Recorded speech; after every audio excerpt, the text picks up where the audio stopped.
বাংলাদেশ একটা অদক্ষতার ফাঁদের মধ্যে আটকে আছে এবং এটা আমাদের তৈরি ট্র্যাপ, কিন্তু এটা কেউ আমাদের উপর চাপিয়ে দেয়নি। অদক্ষতার অনেকগুলো উদাহরণ যদি বলি, যেমন আমি যে শিক্ষা স্বাস্থ্য দুটার কথা বলি, আমাদের এখানকার যে বিনিয়োগ সেটা কিন্তু একটা সমন্বিত চিন্তা থেকে হয় না।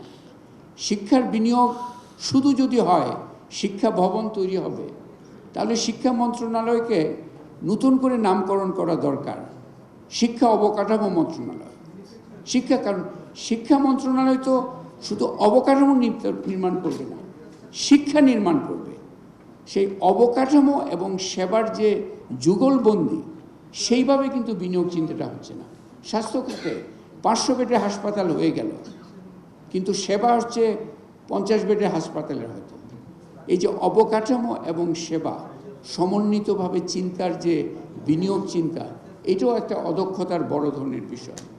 আরেকটি যদি বিষয় দেখি যে প্রকল্প নির্বাচন, এটা নিয়ে বহু আলোচনা হয়েছে।